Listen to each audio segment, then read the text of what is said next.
The opinions expressed of this show are for entertainment purposes and should not be misconstrued or interpreted as fact. If you have a gambling problem, call 1-800-522-4700.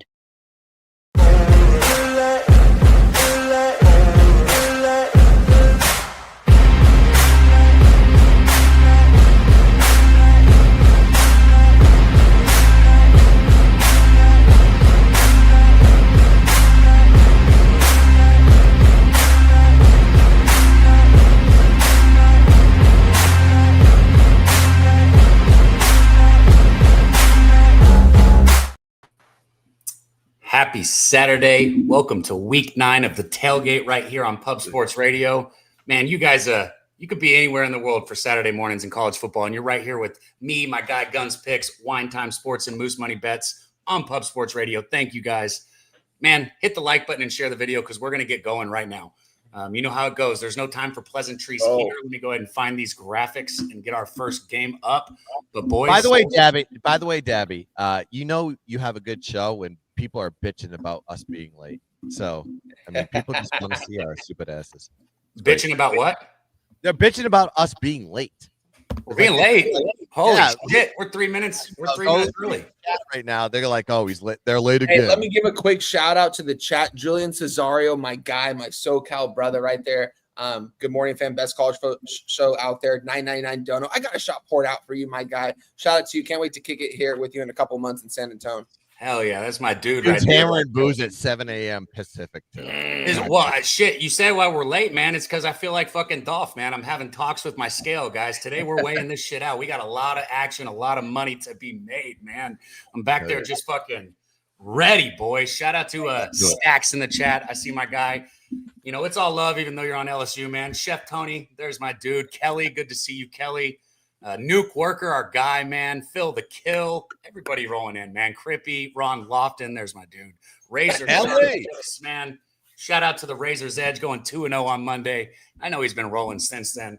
Like I said, boys, we got a lot of really, really, really good football games to go over today. Let me how about we start with this one right here? I do have action in this one, and it is technically an early game, a big rivalry here in Lawrence, Kansas, man.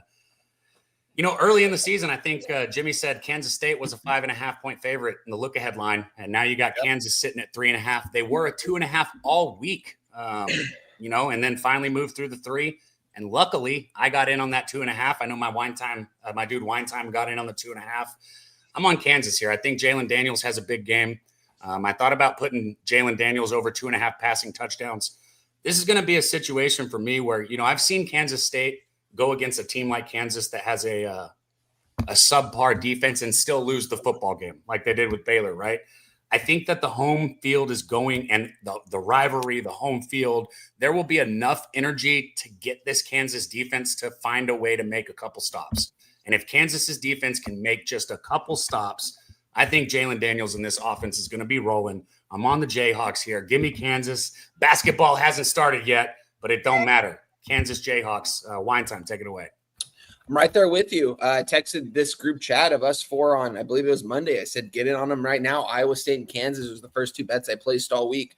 Got the 2.5, like you said. I have some on the money line as well. Didn't tweet that out because it was a little juicier, but I am pretty heavily invested in this game, and I think it's for good reason. You know, Kansas coming off a very tough loss at Lubbock, Texas against Texas Tech. It was a tough loss. They got a bye week coming up. They had a bye week this last week. Playing Kansas State, who's been absolutely rolling at home. They have just been playing some really good football for Kleiman when they're playing at home. But when they go on the road, that's where they struggle. And I think they're going to struggle here against a Kansas Jayhawks team that I think is a lot better than their record. What I also do like to see, guys, I mean, as we are getting on throughout the day, more people are just coming in and hammering Kansas State. We have 68% of bets, 61% of cash on Kansas State Wildcats right now. And yet the line is up to a 3.5 right now on Kansas. I think it's a clear-cut Kansas spot. They're the better team, and I think they have a lot more to play for at this point.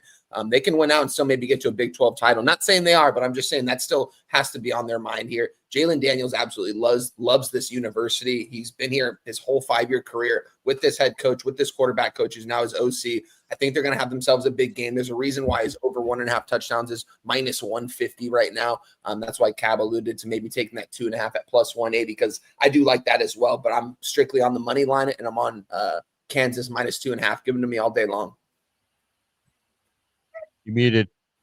Go get a Moose. You can't get that 2.5 no more. No, it's gone. Yeah. I have a feeling. I have a feeling we're about 3.5 now. It's 3.5 right now. Yeah, it's 3.5. Well, there's threes, they're juiced, but there are, I think, like 3.5s that are minus 10, so pretty much, regular. But I have a feeling that we're going to start the show off with a clean sweep, which means everybody should probably be going to the window for Kansas State at that point. Hey, you're not wrong. So I mean, let's just part of that bullshit. I don't give a fuck what you guys are betting. Go. Love to see the tracking on that. Like, I mean, I thought somebody was supposed to be tracking that Cab, but I ain't fucking and this is the same shit that we had last week. We're not going to go into it. I'm not fucking tracking y'all's bets. Are we in the group chat right now? Is it what we're doing? We're doing group chat shit, but it's live. You are a grown ass man. You can track your own. I'm just saying collectively, everybody. And by the way, you guys definitely track your own picks, because obviously when you're winning, you'll tell me your exact record from Saturday. I track my one bets. time, and I'm talking to Moose. So I was also telling you for most of the season how much I was sucking. Tell people. But here we go. Let me go into this. Let me go into this I game. say Moose just wants to say you're up 15 units the past 2 weeks. Good job, Moose. We love you. Keep it going. Thank you. So here's the thing that I would like to kind of point out here is that Kansas State has dominated this game. They are 20-8 ATS since 1997, and they've won the last 8 games when they've traveled to Kansas. This is actually the first time that Kansas has been the favorite since 2009, which Kansas State won outright. So that's not exactly the best historical piece of evidence to throw out here. The worry for me is going to be the secondary. The only game that the secondary struggled was against Cincinnati and Sorsby, which is a pretty solid passing game. And outside of that, Kansas really hasn't faced too many passing attacks. I mean, West Virginia, no.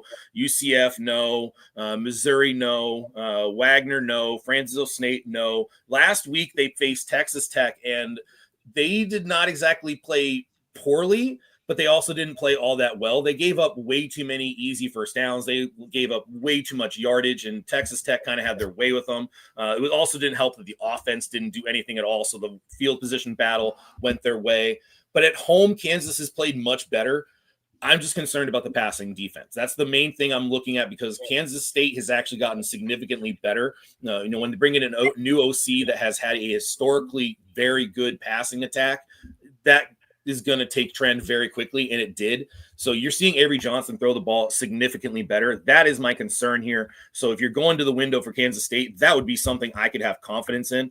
I'm on Kansas, though. That trend of domination by Kansas State, and now Kansas is a favorite, that's a pretty big tell for me from the market. So I'm going to be on Kansas. Also, last year, Kansas State was favored by 9. Kansas State was favored by 9, and now Kansas is favored by 3. Line functionality, all that stuff included with the index. Give me Kansas. I got him at -3. I'd be fine at -3.5, though, honestly. Let them know, Guns. Let them know it's consensus. Listen, I've seen both these teams. We know the history, right? I mean, Kansas State is 16-0 in the last 16 versus Kansas. So I got to go with the tried and true. I really have to go with this. I was like, what the? Eat shit. That's a sick It is the Hawk side here. Damn. I am the lead corso of this show when it comes to like changing the mascot heads. You got to look at Kansas State this year. It's not the same team. Struggled in their road games this year. They have a -3 point differential, -30 net yard average in their 2 road games. And that was against Arizona and TCU, and I think Kansas is a better team on this one. Kansas State defense also. The reason why they lose the yardage battles, their defense stinks. They give up 426 yards of total offense to opponents, 4.7 on the ground, 274 in the air. And like I said, a perfect spot to be taking Kansas, because they're 16-0 versus Kansas State, but they've covered the last 2, so they're narrowing the gap. between like the lines and everything like that. They were 9.5-point dogs, like line functionality. Basically, Moose took my cap, which stinks. First time they've been a favorite in any one of those situations, by the way. 2009, like Moose said, Kansas is well overdue, and the line is getting function to Kansas. Lance Leipold, I said, take their over on wins. They got gypped on a lot of games last year, too close, and they just couldn't get the W's. Different team this year. Kansas, money line, -3.5. Might as well alt line that to -21. I don't care. Kansas all day long. Hey, I'll let you go first when I pass the next one off, Guns. That way you guys don't feel like you're repeating the same things. He basically took my notes. I know what he did. Avery Johnson has a vagine, if you guys didn't know that. So a vagina between his legs. Avery Johnson, he's got a vagina between his legs. Anyways, we're going to move on to the next game here. The Ole Miss Rebels, number 8 in the nation, traveling to take on these Oklahoma Sooners, man. Ole Miss, there's not words for how fucking frustrating last week was. They were up by 9 points in the fourth quarter, and I had a +7.5, and they didn't cover. How the fuck do you not cover a 7.5 when you're up by 9 in the fourth quarter? But anyways, I digress, right? It took a lot for me to get back to the window here with Ole Miss in this game. And I know there are a lot of people that I respect that are on Oklahoma. The two best units on the field are going to be Oklahoma's defense and Ole Miss's offense. My thing is I cannot get past the fact that I think Mateer and this Oklahoma offense are not only not working, I think they're broken. I don't trust this offense to score more than 24 points against anybody at any point in time. And if you're not going to put up more than 24 points against Ole Miss, you're not going to cover a 6 spread. Now it's sitting at 4.5. I got +6. Obviously, they're a little different numbers. But at +6, I bought in on Ole Miss, so that's where I'm at. But Guns, I tuned in. I checked it out. I know you're on Oklahoma, so go ahead. Take it away. You're looking at the wrong side of the ball. You got to look at the defense. The defense for Oklahoma is like one of the best in the country. They were very good last year, but they are incredible this season. Look at their numbers. 213 yards of total offense allowed to opponents, 2.5 on the ground, 133 passing yards per game. They also have one of the largest sack rates in the country at 15.8%. Only one team this season has put up more than 300 yards of total offense to them. And guess who that team was? Anybody? Bueller? Bueller? There you go. It was Texas. And that was a loss. So you got to look. Only half decent team that they've played who really isn't even that good. All right. So I'm going to take it one step further. This is a revenge game here for Oklahoma. They did lose 26-14 last year. Guess what the line was in that game? 19.5. Oklahoma was the dog. Now you're seeing them here as what, a 5-6 point favorite. You can't do that in a year, and not expect the opposite to happen. This is line correlation, like Moose basically created himself, I think, based on what he said. Moose dive. But I'm going to say this: it is Oklahoma's spot all day long. The only spot to bet on this one. By the way, I'll say one more thing: Ole Miss is 1-6 ATS, last 7 as a road dog. This is not a Lane Kiffin spot, boys. This is a Venable spot. Give me Oklahoma minus whatever as a play. Moose, you got anything else gay to say? I would point out that the money had been coming in on Oklahoma, and it opened at about a 2.5, 3. There were some weighted 2.5s. It was pretty much a straight up 3. And you saw it move through the 3.5. You saw it move through the 4. But it hung about that 5.5. I'm not sure. Cab, when did you get the 6? I think it was Tuesday. I got to go check. It might have been Wednesday. It was only there for like an hour and a half. I think it was Thursday. I saw 6 on Thursday. It was midweek. There you go. It was one of those days. Right. Yeah, because I was tracking it. Obviously, I'm not able to track it during the day, but at night when I'm getting home, I'm able to kind of track all the lines. And if I saw the 6 was available, I thought I saw it for maybe a few minutes, or it's tough to tell maybe an hour or something like that. And I think that's kind of a telling point that they're willing to give you a field goal. Like they said, yeah, okay, well, we're willing to give you the field goal, but we're not willing to give you the touchdown. And I think a lot of it is built off of Chambliss, because last week you saw Chambliss for the first time start to get a little rattled, and he was missing throws, like wide open throws, which is telling you the offense is still working. but Chambliss was just not making the throws that he was typically making because there was the pass rush. Oklahoma does grade pretty well as a pass rush. I mean, just remember the game against Texas when they were just harassing Manning in the backfield. But I don't know if Ole Miss has the type of is able to essentially block up the pass rush effectively enough early to be able to get Chambliss back in rhythm. I don't know the answer to that question, so I'm going to stay off of this. But it does tell me, I think, that Ole Miss at a 6 is better to me than Oklahoma at a 3. So I'd rather have Oklahoma plus 6 than Ole Miss plus 6. Okay, well, none of those lines are Oklahoma available, Bruce. I'm just saying that's all I got for you because at 5.5, I'm not playing this game. I got in. By the way, I got in early on Oklahoma. I actually got Oklahoma plus 4.5. It was the opening line somewhere. Eventually on book. I don't know. I got Oklahoma plus 4.5. If anybody wants to know. So my counter on the Chambliss thing that Moose just said about not being able to get into a rhythm is Ole Miss stretches the field. He doesn't need fucking 4 seconds in the pocket. He needs 2, and nobody's getting home in 2 seconds. They're going to stretch the field. It's going to be out of the hands before anybody gets home most of the time. I'm not saying Oklahoma's not going to. What happens if Ole Miss doesn't score though? That's the problem. They won't score, and Oklahoma will. Yeah, but not too many points. Not enough to cover a 6. No, like Oklahoma doesn't lose. Wine time. Tell him. Nothing in this game, guys. And honestly, from your guys' from both of your takes, I couldn't really pick a side. I still don't think there's any value with any team here in this spot. I think Ole Miss getting points is kind of weird because they are the better team. Who's got a better defense? It's Oklahoma, though, and it's not even close. Lane Kiffin, all the rumors about him maybe going to Florida. Someone said that he's gotten offered a huge contract. He was going to address his team yesterday about the situation. I don't like hearing that if that's true. Not sure if it is, but we know Lane Kiffin likes to entertain stuff. I mean, look at his Twitter. This guy if he was off social media, he probably would already have a natty. He's got to get off social media. He's also trash talking Oklahoma this whole entire week. That ain't good. When that means coaches are scared.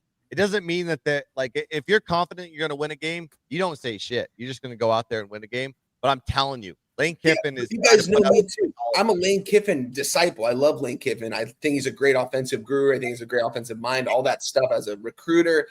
It just feels like a weird spot getting them as a dog here, even though it is a Norman. It is a very hostile environment.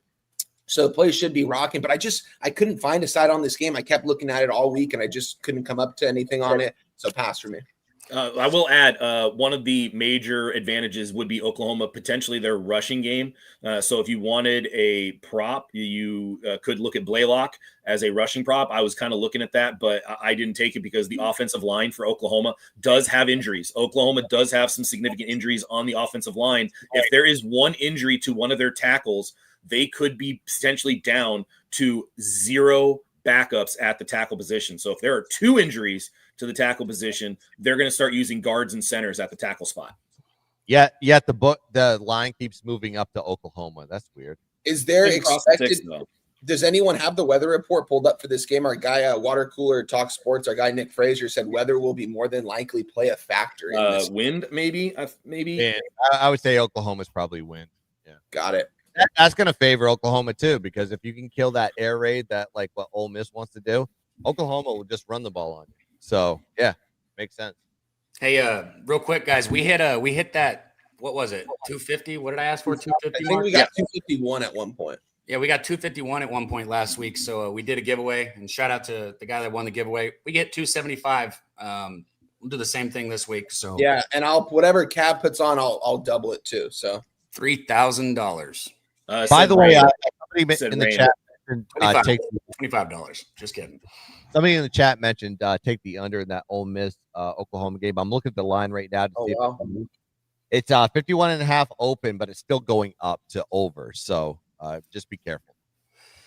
Well, I have a graphic for one more 11 o'clock game. Jose, I sent him the graphics and he hit me up this morning. He's like, I won't be there today. And I didn't get all the graphics made because it's Helga's birthday / weekend. And I'm like, you are exactly the type of dude who would celebrate his girlfriend's birthday for more than a day. But I digress. Anyways, we have one more graphic here. Do any of you guys have action on this one? Is this one worth covering? Or Nope. Oh yeah, I just moved on this last night, guys. One time got so excited. This game. Yeah, the best game on the board today, boys. I'm actually really excited for this. All right, I'm gonna go take piss. You guys fuck off. That's you. One This time. could be a good ball game here. I told Moose that I was moving on this game last night. I just want to pull up the marketer for my guy Moose. If he has it in front of him, maybe he can read it off. Yeah, what do you want me to tell you? Yeah, can you tell me? Oh no, I got it right here. So wow, okay. 57% of bets, 75% of money is coming in on Northwestern. Don't like to see that.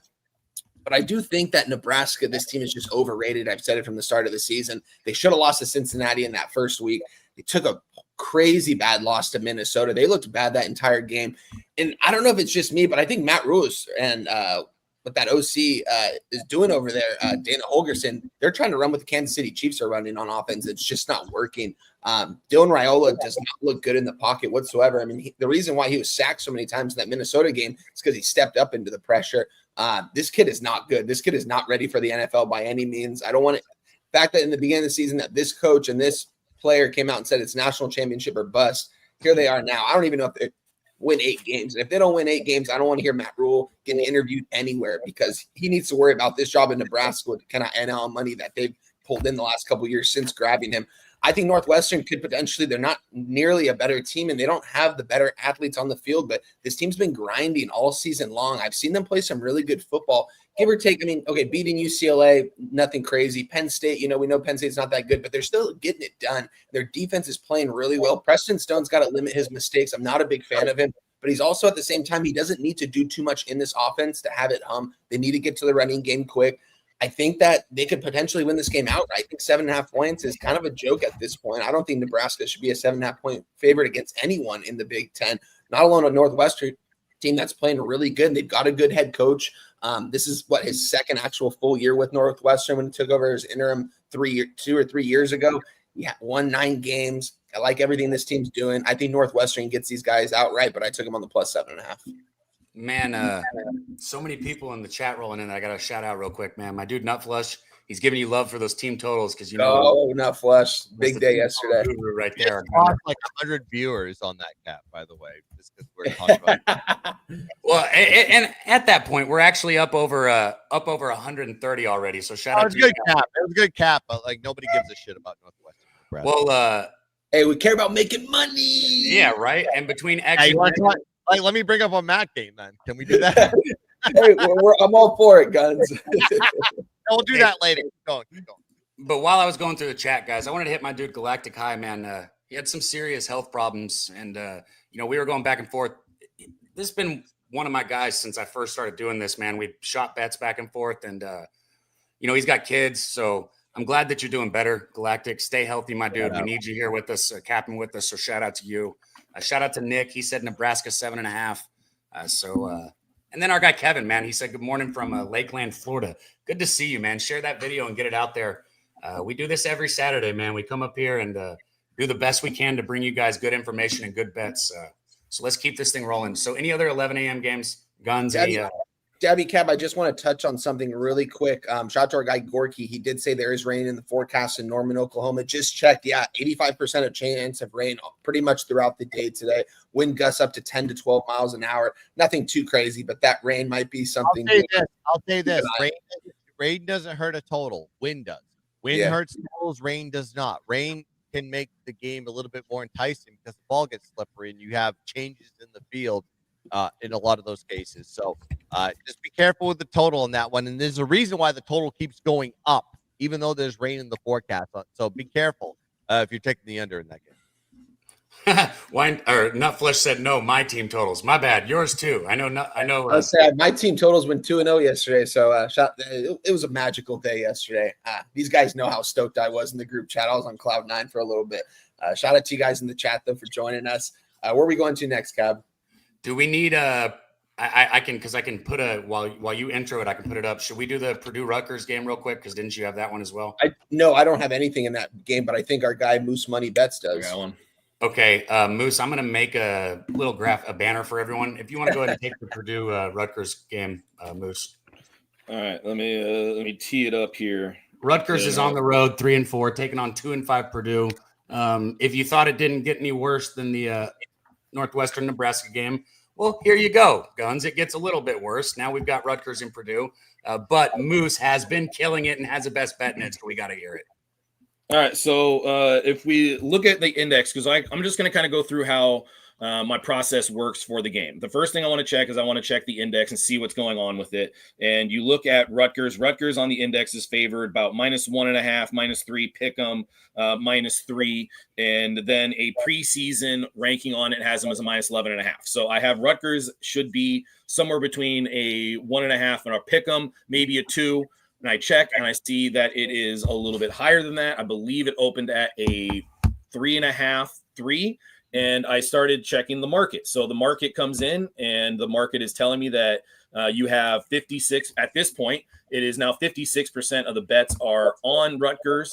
And the history of the betting line is that it has been pretty much dominated by Rutgers betting from anywhere from 60% or 50% all the way up to 80%.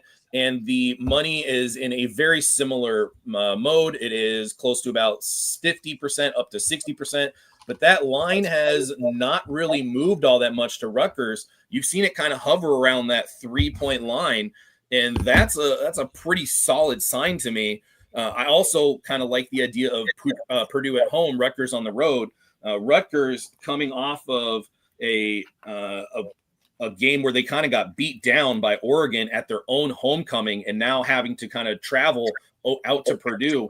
I will say Shiano as an away dog is good. Shiano's away dog is good, but I'm going to trust Purdue at home. There's also, hold on, there's one more stat I want to give you here. This is one I tweeted out earlier in the week. Apologize, I didn't have it queued up. I've got a really good stat for you here, Moose. One of these teams will have their first Big Ten win in conference, right, Moose? Yeah. Ever. Yeah. All right, here we go. Rutgers at Purdue. Shiano is 9-11 as an away favorite, but hasn't been an away favorite since 22, and he hasn't been an away favorite in conference since 2021. So give me Purdue on the spread, and give me Purdue on the money. I'm sorry, give me Purdue on the money line at +105. I got a question, Moose. Actually, a question for wine time. I think we should tail this one together. Should we tail it? I kind of want Purdue, honestly. I've been kind of wanting them all week. When Moose told me he moved on them, I was kind of leaning that way because I think this is a better team than kind of they've been playing these last couple of weeks. What do you think, though? Spread or money line or both? Oh, I would take probably the money line. What is it right now? I think you can only get money line right now because it went from the 3, it kind of trickled all the way down. I got money line plus money. Because once it gets, the way that I bet, and I think a lot of people bet, is if you see the spread get under 2.5, may as well just take the money line. Because I mean, between me and Wine Time tailing picks, we're undefeated. So I think we should probably tail this. I'm gonna write it down right now. What time is this game at? 9 o'clock. 11 a.m. That's oh shit. Okay, yeah. I'll place it right now. Actually, let's do it. I'm gonna tell it too. Hey, I want to tell. Come on, Barry Odom, get my kid Max Barbie out there on the field. Shout out Barry Odom. We're gonna tell this one to step up, play the true freshman. By the way, Pat, we all need to tail this pick. I didn't. By the way, if this loses, we need to tell Moose that he sucks, and you need to like ruin his life. Because Moose is so confident about this pick. And it's his game of the year, he told me, actually, in the chat. He didn't want to tell anybody else, but it's his game of the year. Look, I do like it. I mean, come on. It covered every box on my process. You're downgrading it? No, I said it checked every single box. It was one of the first bets I made. It was at 2.5, 3. It got reverse line. Oh, there's another term for you. It got reverse line movement. There you go. Yeah, dude. I mean, the concern is Callie McManus and his throwing. That's the concern. But, dude, I'm going to take Purdue, and I'm going to tell what the market tells me. And I'm also going to take what my index kind of leaned me to. So, yeah, I got enough there. Right, shout out to Agent. Bruce, I'm getting on the -130. Sorry, Cab. Yeah, no, you're good. You guys. It's -130 now. All y'all want on Purdue. Don't worry.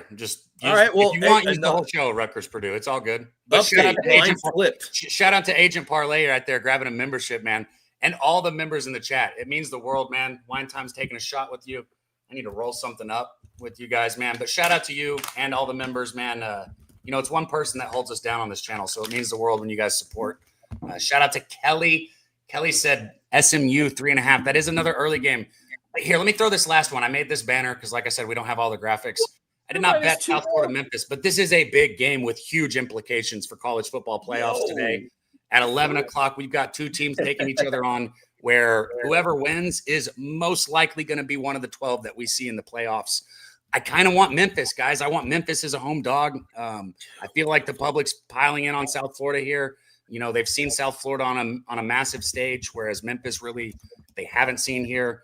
But I did not bet it. So any of you guys across the board got something to say? Or I got one. Yeah. Hell yeah. You go first? Yeah. All right. Yeah, you got to break down this game, right? So I think the questionable element of this game is and the reason why that line is kind of stuck at 6 is the sheer fact the quarterback situation for Memphis is in limbo right now. We don't know if the starting quarterback is going to be playing in this game. But I'm showing a 4.5 guns. All right. So if it did dip to 4.5, it means the quarterback's playing. Regardless, I still think it's a USF spot. Memphis off a tough upset loss. They did lose to UAB, so maybe there's a motivation to get back in this game. I understand that. However, they're a dog at home against USF, which I don't like in that one because the USF is 0-4 straight up last 4 versus Memphis, but they were always a high dog against Memphis, right? Now they're sitting here as a favorite on the road against Memphis. So line correlation we talked about. By the way, the home team is 1-9 straight up and ATS last 10 meetings between these two opponents. They meet virtually every single year. I love South Florida in this spot. I know a lot of people. I think the maybe a public dog, maybe a sharp dog, like publicly with people on social media, basically saying Memphis is the spot. It ain't. South Florida's going to thump this team today at -4.5, -5, -6. Doesn't matter who the quarterback is. Give me South Florida all day long. You're muted, Cab. Nothing for me in this game, guys. This is a pass. Y'all see the private chat? God, you guys are so sensitive. Fuck you, Moose. Shout out to DJ Big Boss, man. All right, thanks for fucking pulling back the curtain a little bit. Jesus. You know why, Dad? Because you're always the one that's muted. Don't mute. Just shut your fucking mouth. I mean, look, when you smoke weed the way that I have in my life, you cough, and I don't want you guys to hear the cough, so I mute it constantly. You have a volume button on your board. Just take your volume button down and cough. That's really what he's doing. He just forgets to turn it back up. All right. All right, anyways, hey, let me point out something on this game. There is a huge discrepancy. Memphis has had a fairly easy schedule of it so far. Their toughest opponent is going to be Arkansas at home, which they did win. The difference in schedule, though, is kind of crazy. Memphis is 115th in the country in strength of schedule played. USF ranks 54th. USF has also already been tested on the road. But the index, man, it loves Memphis in this spot. It has Memphis as favorite, +1, -6, +4, -5.5. I could only bet Memphis here. I could only bet Memphis. Our guy Gorky said USF wide receiver 1 out. Justin says this is a revenge spot from last year. Shout out to our dude Stacks, man. Let me go ahead and run the Stacks clip. Dude, there's 4 people on this board right now that could absolutely catch a touchdown pass from Byron Brown. So who cares? Hey, real quick, guys, I'm going to run this one. Shout out to our guy Stacks. He dropped them both. Stacks.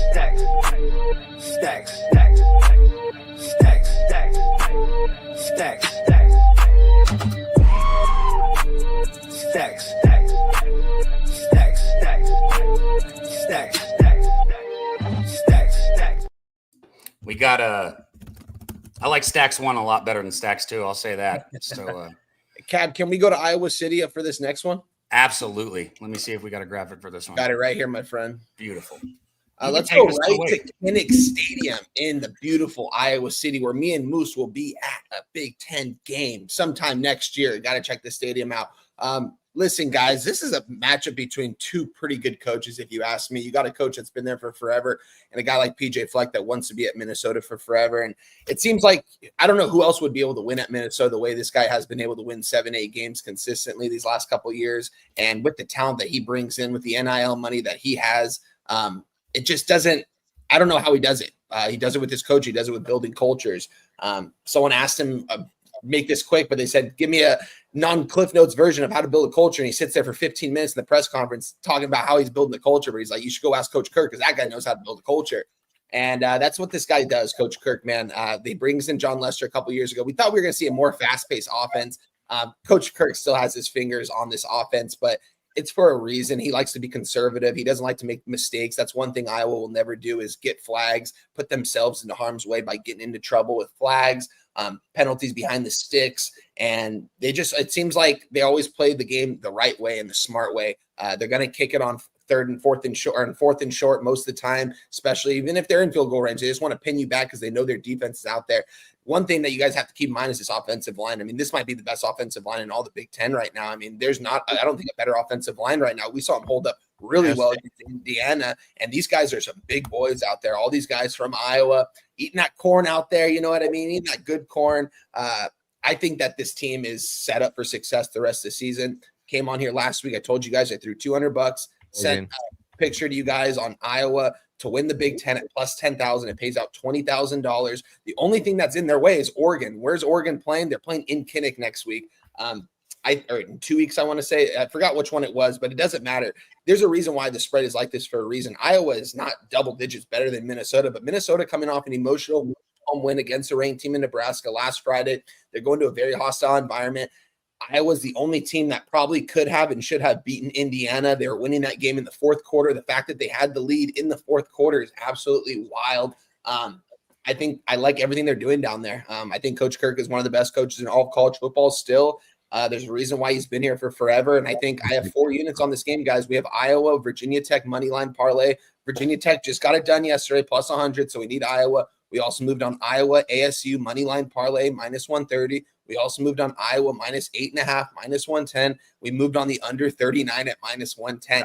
I don't know if Minnesota is going to score 10 points in this matchup.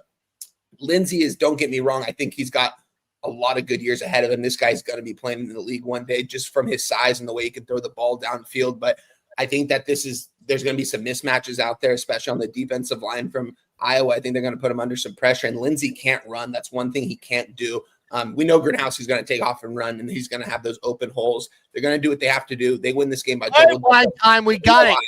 Cut the cap off. Jesus Christ. You know, Hey, Iowa by a million, baby. Let's go. Dude, 2 minutes, man. We got to fucking keep this shit moving. timers. 4 units. Yeah, obviously he likes to play. What do you like, Minnesota? I didn't know on that one. All right, continue. Let's go, Moose. Let them know I'm right. Iowa, who are we taking on that one? I don't know. I will add on it when you said both coaches are great. I learned it from Moose that PJ Fleck likes his players to snitch on each other. Winetime's a good capper. I don't want to but when he loves to play, he goes filler busting. Like, we got it. We understand. Yeah, gotta lay the hammer down, boys. Shut up. Just go 2 minutes. Guns.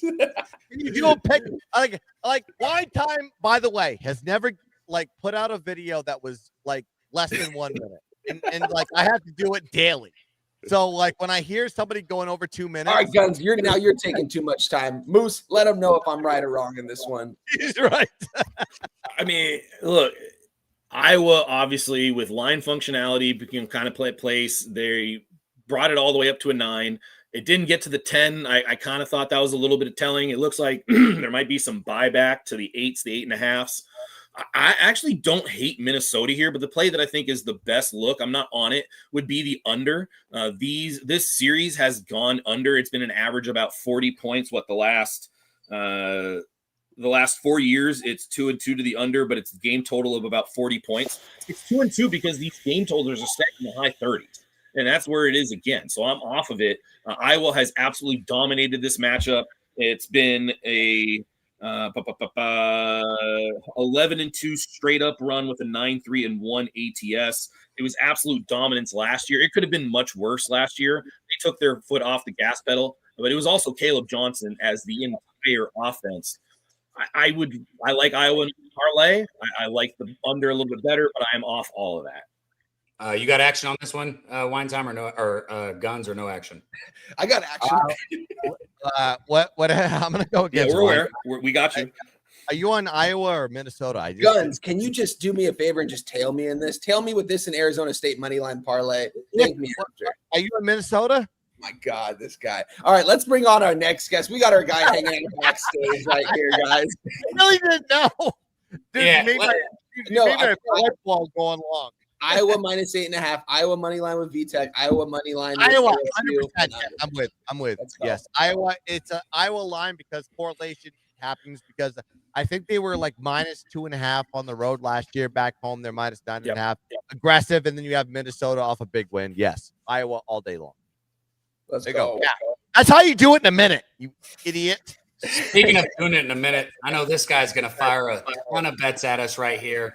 Does it every week, brings you guys the winners week in and week out. Let's get him up here. Our guy, Kong's Clips.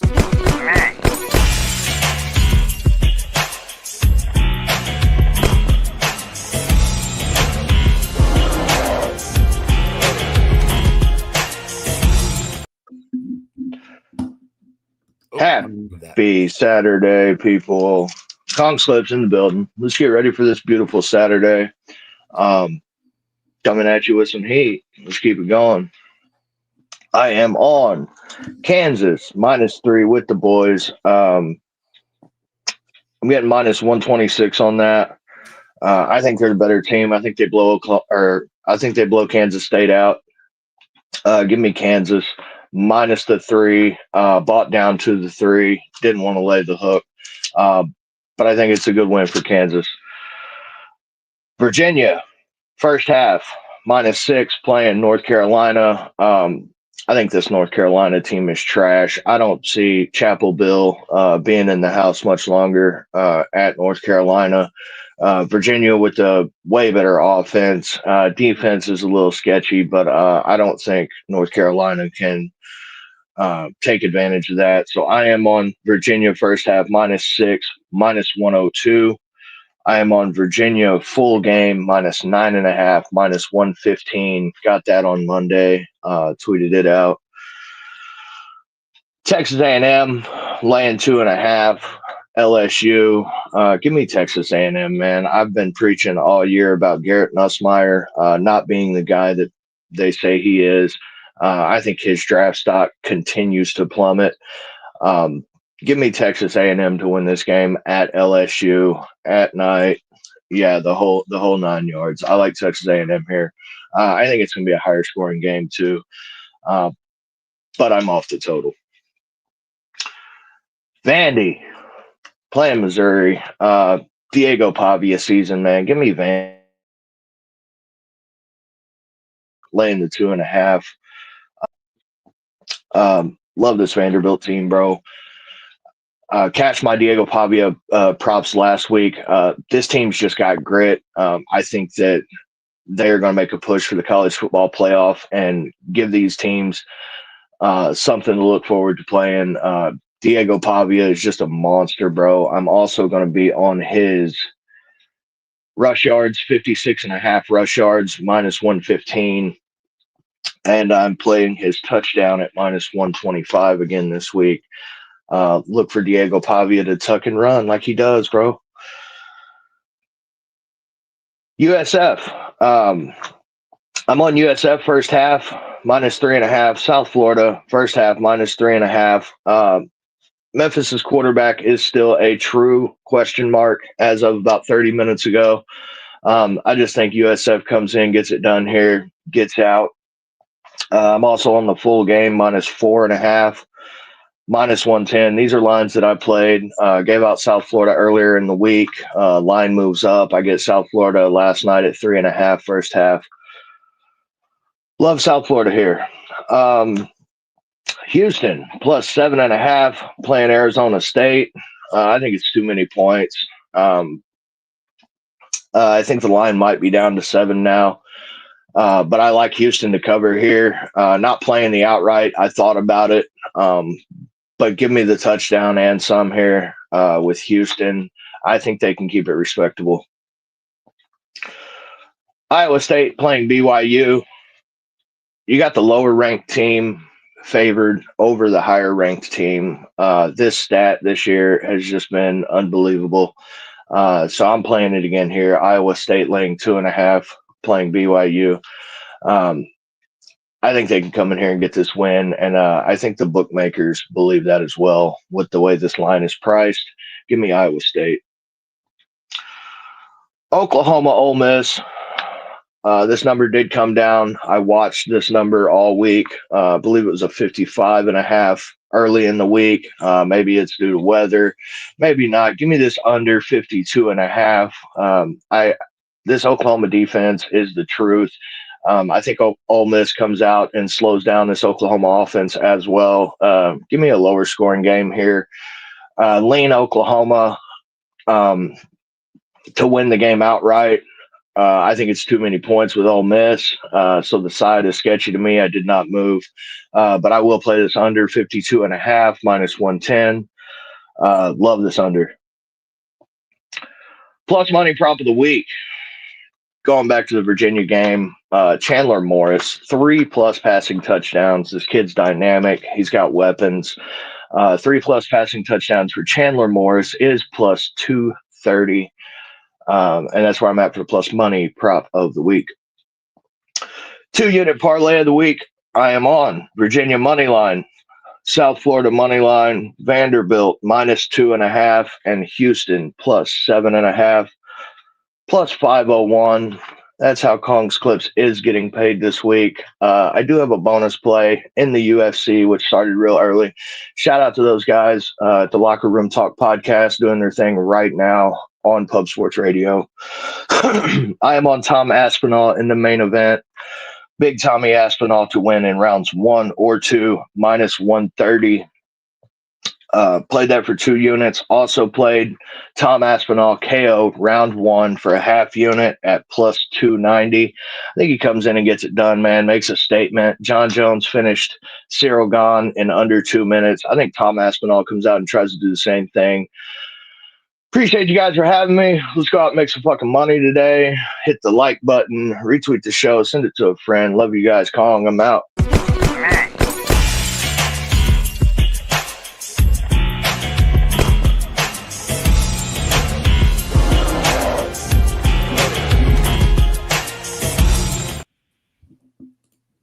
Wrong one. There we go. Wait, nope, still wrong one. I'm working on it. We're back. Shout out to our guy Kong, bringing the heat like always. Tons of action, plus money, the 2-unit parlay, the whole gambit. It's my dude right there. Shout out to Kong. Yo, we got over 300. Almost 400 people between Twitter and X right now. So shout out to you guys. If you are on X, do us a favor and jump over to the YouTube, hit the subscribe button, hop in the chat with us on YouTube. But thank you guys for rocking with us. Hit that 275 and we'll be doing $50 giveaway. We'll do 220. You know what, Cap? Not only that, if you guys get us to 150 likes, I will give another $25 to another random person in the chat. So get to 150 likes. That's a chance at 3 $25 giveaways instead of doing 175. So you could have 3 winners out there, guys. And just trying to give back. So shout out to you guys, everybody rolling in, man. Noel, see you in the chat. Res Mob, Wager Detective. There's my dude, man. Told you last week, but I love those write-ups you do, man. They're fun to. It puts a fun spin on what we do, man. And it's always nice to, have a different outlook sometimes when I'm reading something. So thanks, man. But anyways, let's go ahead and go to that Vanderbilt game, guys, because we're around the 2:00 games now. I think we've hit most of the early ones. Look, I bit the cheese here. I'm on Vandy. I get it. I took the 2.5. I've seen people talking about how this is a matchup nightmare for Vanderbilt because Missouri's run defense is going to be able to shut Vanderbilt down, this, that, or the other. Ahmad Hardy is, the best running back on God's green earth, which, look, he is great. Okay, he is very good. I get it. But Vanderbilt has something that you cannot quantify. And it's not, you could say, oh, Diego Pavia. Yeah, he's a part of it. But so are all the other players that came back on this team as well, right? What that is that you can't quantify is just like the juice is what I'm going to call it, right? You remember in Space Jam at fucking halftime when they all fucking sucked and then they filled a bottle of water up and they put it like Michael Jordan's special juice. And they all drank it and they were all good. Well, Vanderbilt's got that special juice. At least they think they do. And that's all that matters sometimes in sports is you think you got it and you do. So I'm on Vanderbilt here. I don't think the fairy tale's ending here. I think Vanderbilt wins this football game. I think they still make a playoff push. And 2.5 is a gift for me at home. I mean, this place is going to be rocking. When have they had a team like this to cheer for at home? When have they had a team like this to cheer for? If these fans don't show up in drunk, loud, massive fashion, I don't know what the hell's wrong with them. I think they will. I think the momentum's high. Right. Got it. You like them. Okay. Let's go. You know, one time's okay, but you keep doing it, Guns, it's not as funny the second time. Second time, man. And remember, I'm not wine time. I might come back and it might burn a little bit, right? I'm sorry. Wine time's too nice. I'm not as nice as wine time. But go ahead, wine time. Take it away. Nothing for me in this game. I would only lean Vandy in this game, though. That's what the spot I was leaning towards all week. I just couldn't end up getting it. Got so much action this week, a lot of fun games that I'm locked in. I don't want to get involved in too many more, but this is a spot where I would only take Vandy. I do think Missouri's a pretty good damn team, but I think Vanderbilt's a team that might be competing for the SEC title and might end up getting to the college football playoff. So they got a lot to play for here. I think they take care of business at home. I didn't move on it, though. You know who Missouri is? They're Oklahoma. They're an overrated SEC team. Go ahead, Moose. The market absolutely loves Missouri right now. You have basically the entire week money and cash on Vanderbilt. That line has not budged. I mean, maybe a little bit like here or there, but like I haven't seen anything more than a half a point. If you guys have seen it out there more than a half a point, you can throw it in the chat, but I have not seen much line movement. And that is a major green flag for Missouri. That's a major red flag for Vanderbilt. I also, Cab, you alluded to it. The Missouri rush defense has been phenomenal. They've been the number 2 team in the country, giving up an average of 72 yards a game. But their first road game, they gave up 151. So we only have one road game sample. I don't feel confident in Missouri here. I have the index right at 3. I think this game could be potentially lined exactly where it needs to be. If it is a field goal game, you generally want to have the home team in a field goal situation because that is just the side to be on. But the market loves Missouri. So I'm off of this. You can make a case for either way. I love Cab's cap because Vanderbilt does have it. There is one fan, though, that I do want to see show up. There's one fan I do want to see show up. And she is perfection. You talking about Pavia's mom? Her mom. Oh, yeah. Her mom. Oh, yeah. Oh, yeah. Oh, yeah. Hey, you notice this little cute thing that Moose and Guns got going wine time? You know why Guns didn't say anything to Moose like he did us? And Moose talks more than us, but Guns don't say anything because you saw in our group chat, Moose and Guns are talking about their solo chat in our group chat. We're like, oh, we got our own chat between us two that we keep from the. By the way, I just apologize to you for like cutting you off. I felt so bad. Fuck your apology, Guns. What do you think about this game? Well, I'm gonna get cut off here, but it doesn't matter. Yes, Diego Pavia is 100% plus 1,000. Like no, minus 12,000 hot. Let's go with this one. But yeah, what I like about this game is you have another situation for the second time in the history of the Vanderbilt program. They're a favorite against a ranked opponent, right? Are you going to fade Diego Pavia now? Or are you just going to recognize that oh yeah, Missouri statistically has a good defense. And I agree. 239 yards given up to opponents, 2.8 yards per carry, 54.4% pass completion rate, and 11.3% sack rate. I get it. I understand. Eli Drinkowitz is going to be the next head coach of the Penn State. He could be. By the way. Yeah. And that is my pick. But I think Vandy can't fade Diego Pavia because he's on a Heisman run. Like, people are going to be talking about him. I saw the mid-season Heisman showcase, and Diego Pavia was getting promoted like he was the next guy. And I agree. Like last season, Vandy was an 18.5-point dog versus Missouri. Now they're a favorite. I don't mess with line correlation. I just go with it. And Vandy is going to thump this Missouri team and give them their comeuppance. SEC, be proud. Vandy might be that contender to get to the championship. Vandy, whatever the number, as the There we go. There we go. Shout out to our guy, sports scientist in the chat, man, Carlos. We're getting up 230 live now on YouTube. Almost 400 between you. And I'm sorry, like Razor's right. I went long on that one, so I apologize. He's right. I did go long. God, one bad joke and you're all sensitive now, man. It's okay. Sometimes I'm not sensitive, but sometimes like the joke doesn't land. All right. You just keep throwing it. You just keep throwing it, and then it'll hit. Guns. All right, fellas, let's go to the other. Let's go to the other part of Iowa. Another great. Yeah, let's go right here, guys. This is another spot I texted the fellas about on Monday. I mean, look at the hat Guns is wearing. He's only wearing it because he's wearing the play. He told me, he said, I'm making this play because Wine Time told me. No breakdown needed. No, I'm kidding. But let's get into this game, guys. BYU, I mean, coming off an emotional win against Utah. I mean, I know a couple of us were on Utah last week. That coach was almost crying in that post-game interview, it looked like, man. You know what I mean? It looked like they had just won the national title. And shout out to BYU because everything he is doing over there for this program, nothing short of spectacular. I mean, this is a top Big 12 team right now. These last couple of years have really put him on the map. And this guy probably should be getting some interviews elsewhere because, I mean, what he's doing at BYU, get it. They've got some money over there. They've got some donors. I get all that. You got a team like Iowa State, though, guys. I mean, we've been fading this team going back 3 weeks ago, and they get a bye week. I mean, Iowa State, this is a coach, Matt Campbell, that I absolutely love. I think Iowa State absolutely takes care of business. They probably blow the doors off BYU today, win this game by 6 to 9 points. Matt Campbell I still think he's probably the better coach in this one. I think they've got the better quarterback, freshman quarterback going to Iowa. I think it's going to be set up for disaster for him. I like Hank. I think he's a good quarterback, but this is going to be a hostile environment. Iowa State needs this fucking win. Give me Iowa State minus 2.5. Give me a money line. Love Iowa State here. Take it away, Moose. I think the big important thing to discuss is the potential return of Dominique Orange, because that is going to be a major factor against the BYU rushing attack.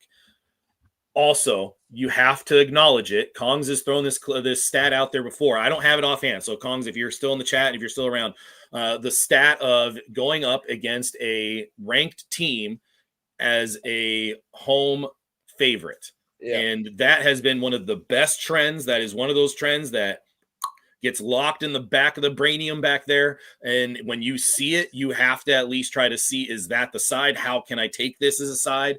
I ended up on Iowa State, but there are some concerns here. There are some concerns, especially later in the week. You are seeing Iowa State money, but that line is not getting to 3. And that is a concern because it has essentially been Iowa State money most of the time.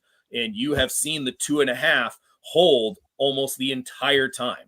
And I believe it is still a 2.5. If anybody, it's still 2.5. We did see 3s at one point, Moose, in the middle of the week, but I mean, it wasn't a strong 3. I think it was not. And you're still getting tickets on Iowa State. You still have 65 and 54.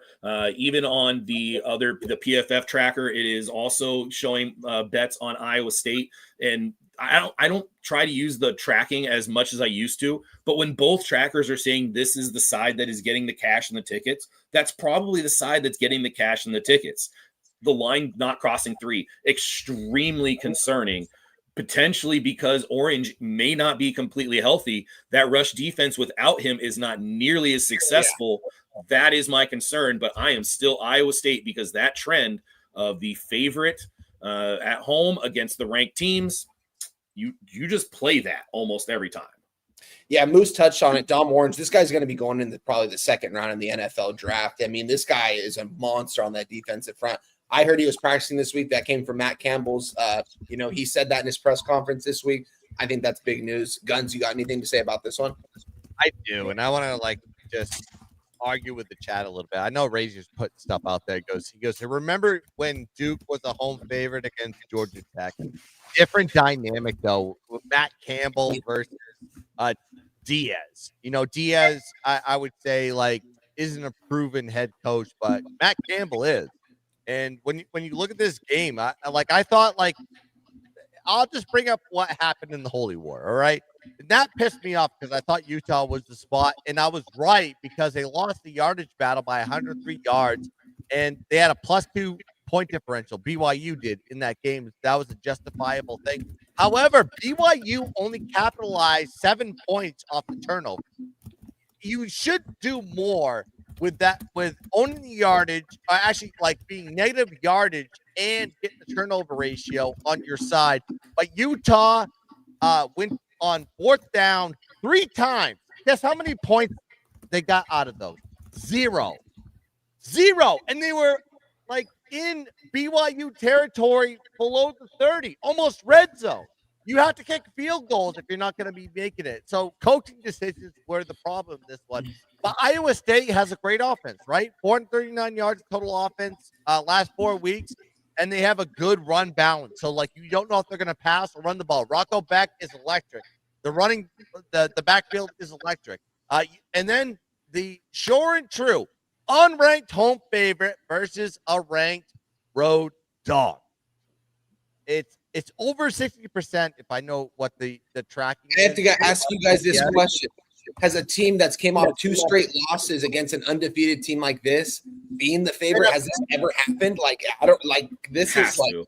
Has to. Yeah, but I mean, what's probably the angle on this? Probably the team that's not favored every single time. I mean, this is wild. They've lost their last 2 games. I mean, that would be a great stat to know is what has that number look like. Look at BYU's numbers, it's justified. They are not the 11th ranked team in the country. They're only by record, not by statistics. So we're going to be going Iowa State, and they are going to absolutely dominate the Mormons today. I'm sorry, with your stupid magical underwear, you're going to get thumped today by Matt Campbell and the boys. Shout out Brees Hall. Shout out Brock Purdy. Give me Iowa State all day long. Muted. Oh, I am. Shit. I've remuted. Okay, so let's see. Any games? I want to make sure that I don't go too far forward here. I think we should go to Lexington next, but that's just me. Yep, let's do it. There we go.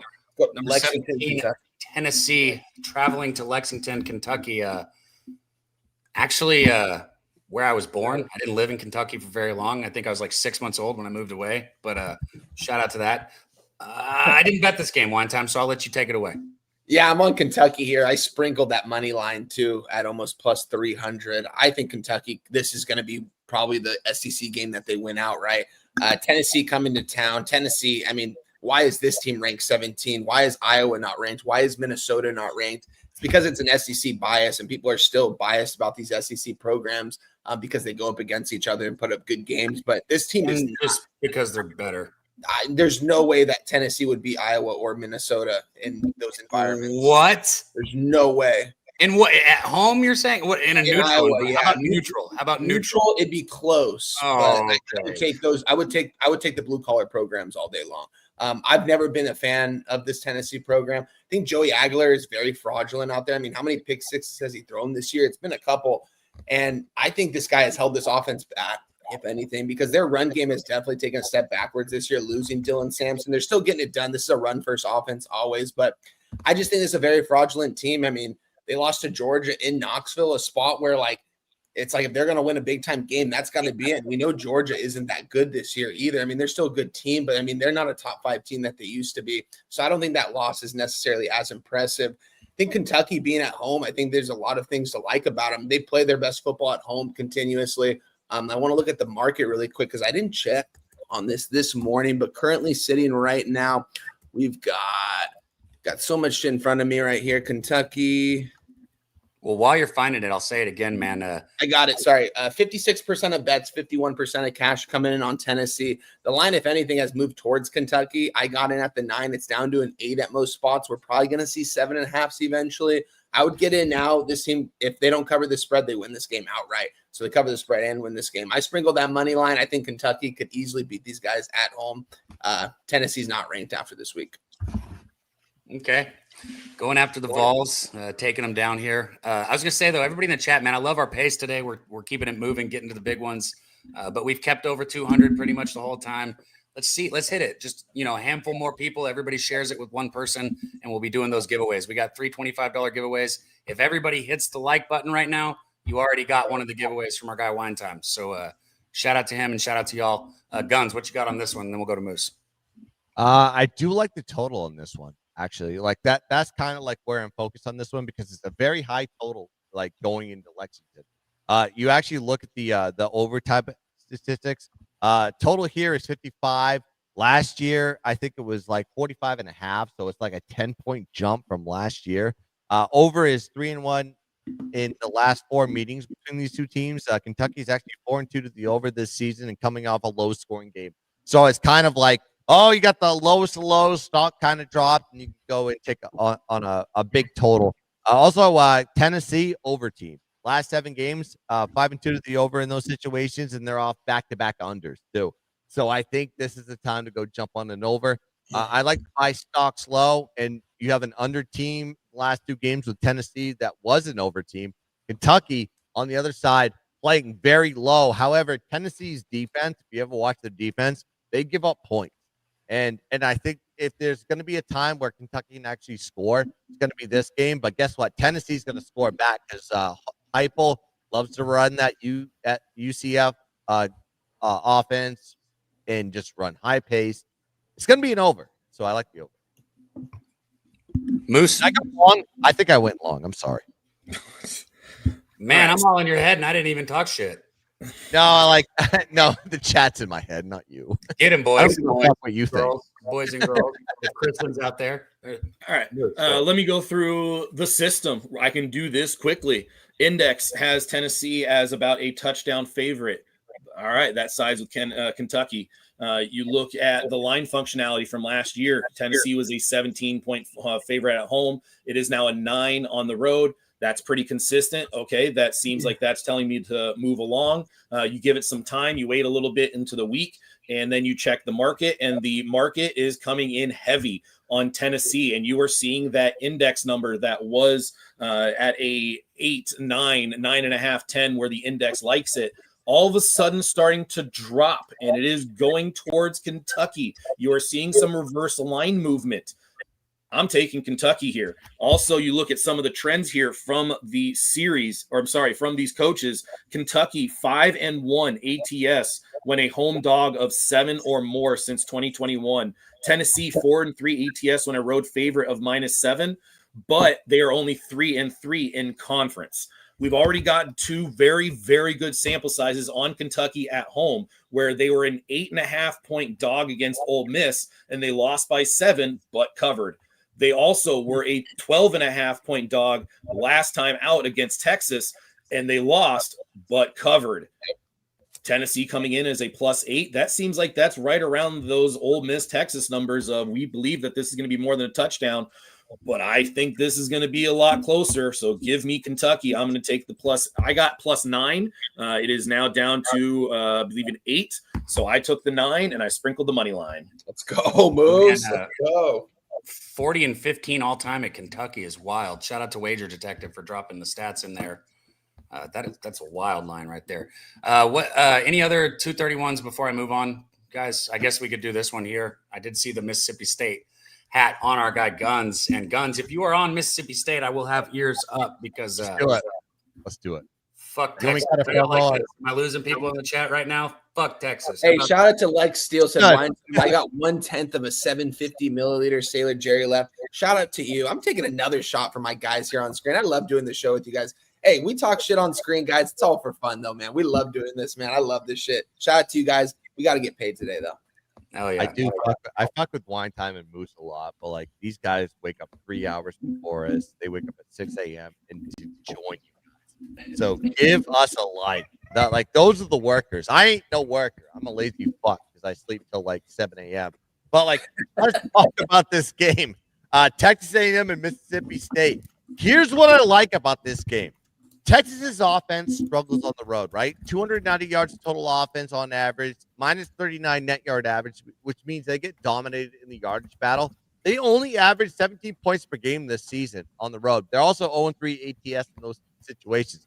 Last season, Mississippi State lost to Texas 35-13. You know how much of a dog they were in that game? 37.5. Yes, I didn't say that wrong. It was like they were playing an FCS school. However, very different scenario because Mississippi State's offense has improved, 406 yards total offense, 32 points per game. They average 40 points per game with those cowbells just ding, ding, ding, ding, ding in your ear the whole entire time. I guarantee this is going to be a Mississippi State spot. Why? Do you know what today is for Mississippi State? Homecoming.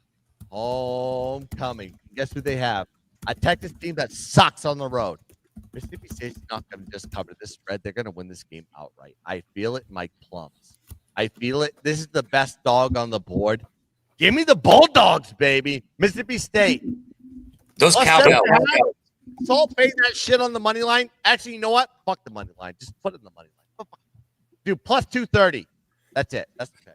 Those cowbells are going to be ringing, man. And just so everybody knows, deep down in my heart of hearts, I don't hate any football team. All I give a fuck about is what I bet on. And I will bet on Texas. I will bet on anybody if I think they're the side. So just know that. Moose, anything?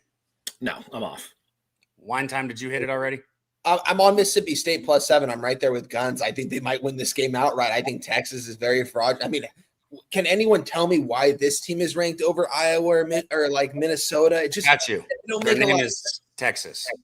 Exactly. Yeah. No, that's exactly right, Cab. It's crazy to see this team ranked. Mississippi State, we just talked about Tennessee, but Mississippi State had that game won. They lost in that game in overtime. They played really well at home. These cowbells are going to be ringing all day long here today. I think this place is going to be rocking and rolling. It's homecoming. Give me them on the spread, but also sprinkle that fucking money line. Let's go. All right. So we keep it moving here. I saw people putting Baylor in there in the chat. I love how people are saying like Texas plus whatever. I'll see you on the other side, fuckers. You can go when this bet hits and I'm on the money line, I'm gonna give me your Twitter handle so I can hit you and I say, I got you, kid. I got you. There's two ways to handle a situation like that. You can be like, oh, you could be right and I might lose my bet and I love you and I hope you all do good. Or you could be like, hey, on the line, you can spike that shit. I will come at you. Yeah, I'm 100%. The other side of that's boring, man. I'm 100% on the aggressive side. But we got that's why now the Texas fraud people are coming out. Texas are frauds. Fuck that team. They suck. Well, speaking of another team that's in Texas that might be better than Texas, even though their defense is bad, these Baylor Bears traveling to take on Cincinnati, and god dang, man. Like, I'm going to be honest, this line makes me want to bet Baylor because why is this line not 6.5? Why is it not Cincinnati 6.5? I can't tell you. I do trust Robinson. I trust Baylor's offense to put up points. What I don't trust is their defense, but when you got a total sitting at 67.5, it tells me there's not going to be a lick of defense played in this whole fucking game, right? It makes me think of the Cincinnati-Kansas game, and if this plays out like Cincinnati-Kansas, give me the hook on the 3.5. I could see Cincinnati winning by 3, but at 3.5, it would only be Baylor. All transparency, though, this is not one of my 5 bets that I have made so far. Wine time? Yeah, I got 2 bets in this. I'm on the over 67, moved on that, and then I moved on Baylor plus 3.5 on Friday with Jimmy the Bag. I think that the public is coming in here and absolutely hammering Cincinnati, probably as they should, because Baylor just hasn't looked the way we thought they were going to the season. I thought this was a team that's going to compete for a Big 12 title. Doesn't look like that way anymore. I mean, they're still not out of the fight, and you know David Aranda is going to have his guys ready to go. It seems like they really start playing offense in the second half of these games. I mean, the fact that they almost won that game last week when they were down 3 scores with like 4.5 minutes left, they recovered that onside kick down 6, and they ended up throwing an interception on the game-winning drive. It was crazy to think that they actually stayed in that game. Cincinnati is a team that I never forget about this. When Moose hit me up, he's like, hey, have you capped Cincinnati this summer? I was like, nah. At the bottom of my list. And he's like, do me a favor, go cap them. I was like, okay. It took me like 2.5 hours to cap this team because I just fell in love with these guys. And they're doing exactly what I thought they would do. They're a ranked team now. Maybe they get out of this with the win, but you're going to give me 3.5 with Baylor. I'm going to take the points all day long with Baylor, who I think will probably win outright. And, you know, maybe it's going to come down. Baylor still has a chance at the Big 12 title. They got to win out from here, and I think they're going to give them everything they can in this game. So give me the 3 and the hook. Give me the over. A lot of points being scored. Neither team is going to play a lot of defense. It's going to be a lot of scoring. You're muted, Cab. Muted, bud. Fuck. Shout out to my dude. Shut up, Guns. Shout out to my dude BT right there, man. I got to meet him at Pubapalooza. He was a Baylor Bear, man. He said, sick 'em Bears. That's my dude right there, BT, man. Good to see you. Will Johnson said he's got 300 on the Baylor money line. All right, Will. Moose, what do you got? All right, so when I looked at this game originally, I thought, okay, why is this line exactly what you were saying? Why is this line, because it started off, I believe, at 5.5 or so, 5.5, 6.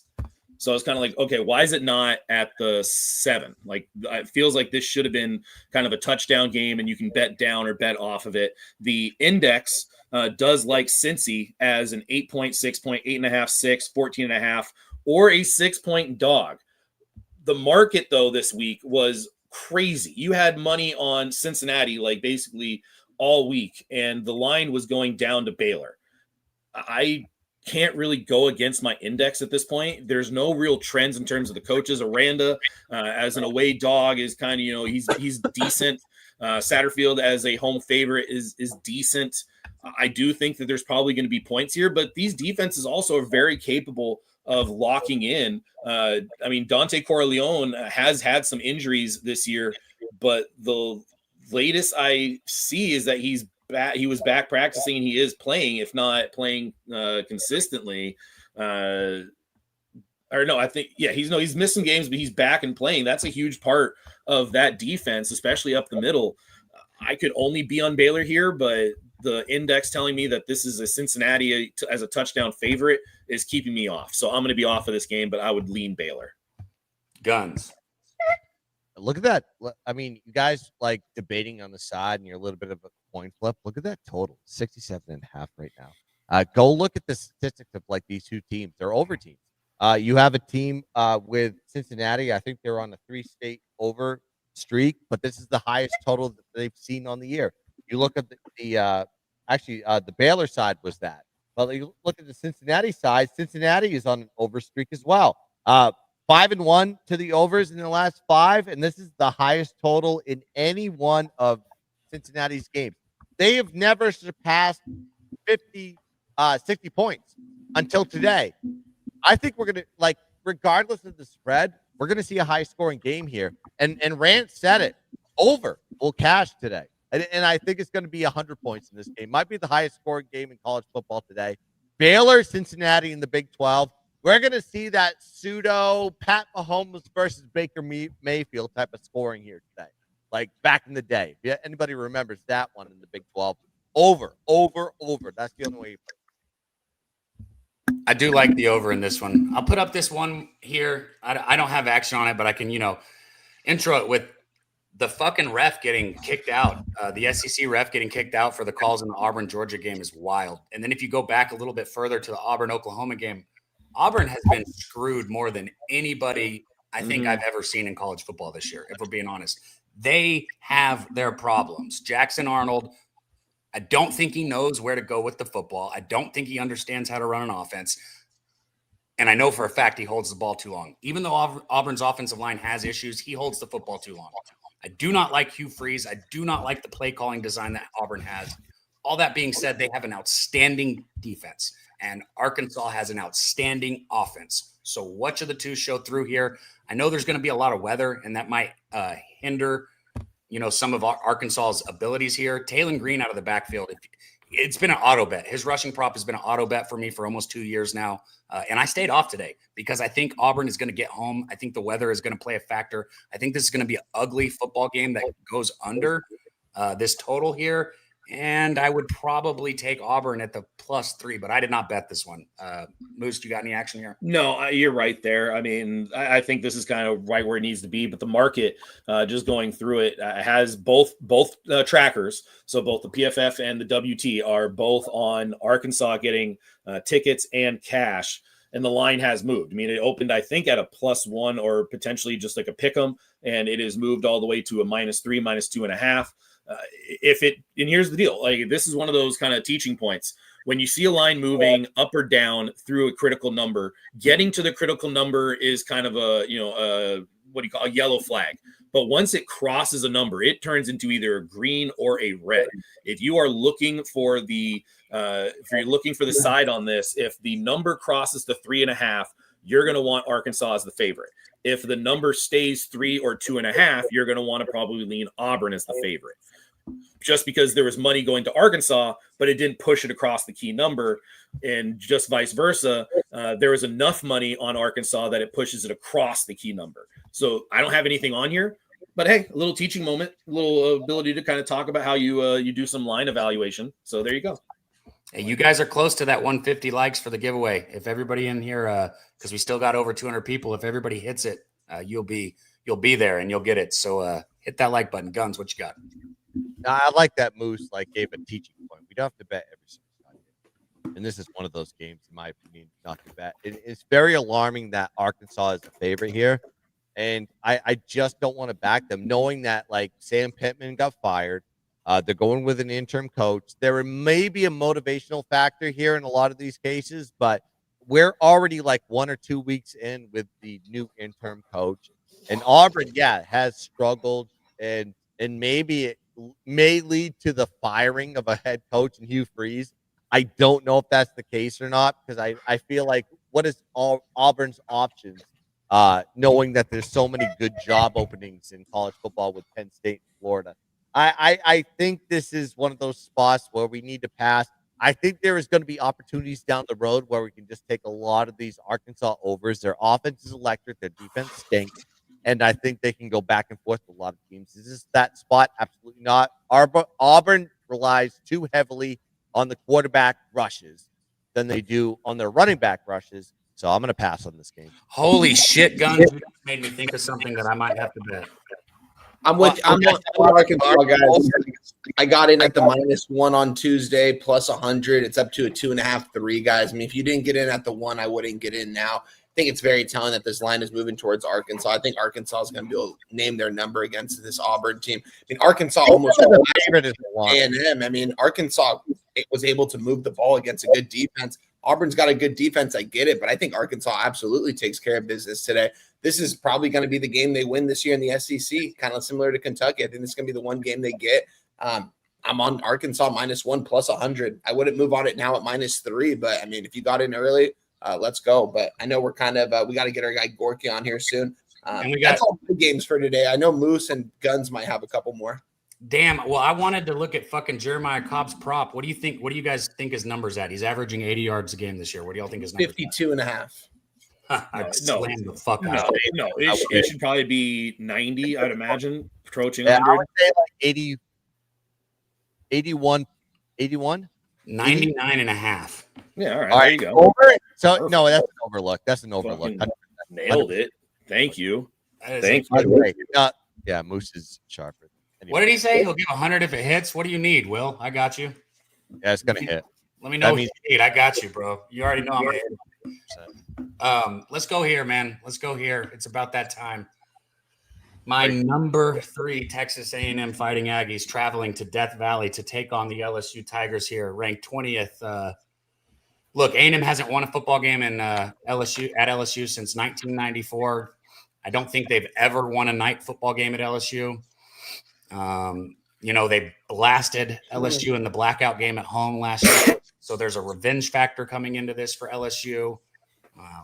This is low-key kind of become a rivalry. Ever since that 7 OT game, I don't know if you guys remember that. It was 74 to 72 or something crazy like that. These two teams, there's bad blood. There's hate in the air. And I'm on A&M here, right? No surprise to anyone there. Look, this is a better football team, okay? Marcel Reed does not turn the ball over. Mario Cravier, Casey Concepcion are electric on the outlets, if we haven't learned that yet. I know Le'Veon Moss was a huge loss for this backfield, but damn, Ruben Owens II has done a good job stepping up. And you saw number 5, Amari Daniels, who took the ball for Moss last year when he got hurt. Daniels is back there doing good. E.J. Smith, were you boys watching the game last week? Shout out to E.J. Smith, who has no problem lowering his shoulder just like his dad did. That fool will absolutely hit the truck stick on you. He's not going side to side. He's going north and south, nothing else. You need somebody to step up and get a block. He's got it. Okay, I hit everything everybody knows about A&M, right? But let's talk about what people are not talking about. They have the best fucking offensive line in all of college football. Okay, it is one of the most important things in football that people miss. Game in and game out, they're grading out above a 90. Everyone across the board is. They're not letting people get to Marcel Reed. They're opening lanes for the running back, and they are going to shove this LSU team around. Okay, A&M wins this football game today. I got Marcel Reed over 32.5 rushing yards, and I got A&M at -2.5. Wine time, talk to me. Yeah, I didn't move on this game. I mean, who's the better team here? It's A&M, and I think they're favored for a reason. In Death Valley, in LSU. I mean, when do you ever see a team that's favored over LSU at home, especially in a night game? I think it's very telling. And from the market standpoint, I agree with you, Cab, because it's looking like the public, maybe not so much the public, but more tickets. I wouldn't, because let me see what it is right now. We're currently seeing, no, this is public. 61% of bets, 67% of cash, and A&M is a favorite. I don't know. I think A&M's the side here. A&M needs, if A&M takes care of business here, I think they have a one-way that they're automatically going to be into the playoffs. There isn't even going to be a discussion. Even if they probably lose 2 more games, I don't think they will. But even if they do, I think this could be a signature win for them. They got to take care of business here. And it's a road game. They've got a couple home games left. I don't have their schedule pulled up right here, but A&M's the better football team. They have the better head coach too. You guys have heard me say Brian Kelly. I mean, why is he people saying like he might be the next head coach at Penn State? He's going to give him an upgrade job. What has this done ever? He's never won anywhere. He couldn't win at Notre Dame. He can't win at LSU. I mean, it just doesn't make sense to me why this guy is getting mentioned. Who wants to go out there and play for this guy? You hear him in the press conference, like talk to like the press, like this guy's he's not I don't like this guy. I don't think he's a good coach either. I think A&M wins this game. I didn't move on it. I might though. The more I'm talking about it, makes me want to move on Texas A&M at this point because I do think they're the better football team. So I might move on this as the day goes on. I've got so much action. If I have a good morning, I will be on the A&M Aggies. Here's another point on it too for the crowd factor, right? A&M's played in South Bend, right? I know Death Valley is loud, but South Bend is every bit as loud, or at least on the level. I don't know. I'm not going to compare the two. It's not. Okay, not as loud, but it's electric. It's an electric environment. They've been on the road. They'll be fine. Marcel Reed will be fine under center. It ain't LSU. LSU and Neck playing, it's a different environment than South Bend. South Bend is soft. It's just a bunch of alumni doctors. I've been there. I've been there 5 times. It's not loud. Another thing is, too, Nussmeier is not mobile, okay? And Cassius Howell and some of these guys on the line, some of the Terry and York linebacker and Scooby Williams on his blitzes, they're going to get home on Nussmeier. They didn't get home on Taylor Green. They had him dead to rights over and over and over again. And Taylor Green did what one of the best, if not the best mobile quarterback in college football is going to do. He made people miss, and he got outside of the pocket, got 30, 40 yards on the plays. Nussmeier's not fucking doing that today. I promise you. Nussmeier is in for a long fucking day. Hey, you guys in the chat all confident on LSU. I'm proud of you. But I fucking told you before A&M went 7-0. I fucking told you before Notre Dame. I fucking told you before Florida. So what do you want me to say? I fucking told you. Good luck, but I fucking told you. Can I go next? Go ahead. Fuck you. Fuck you. Fuck Texas A&M. You fraudulent team. You act like you fucking actually beat Notre Dame. Notre Dame fucked up an extra point. That's why you won that goddamn game. And the defense. Okay. Everybody says that like it wouldn't have still been a tie game. And like Notre Dame didn't block a punt for a touchdown. Chris Ash was running the defense at that point, and obviously at that, you know what? I want to thank Texas A&M for giving Coach Freeman the opportunity to go back to being a defensive play caller. Because that defense got different after that game. So I appreciate the Aggies, but this is Brian Kelly fighting for his job type of game. If he doesn't win this game, he's fired. And you get him at the Swamp, and you get him at night.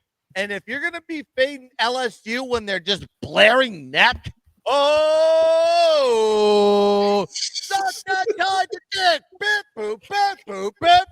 going to hear that all goddamn night, dude. And you're looking at the 4th time this season LSU has been a dog. Under is 2-1 in those games.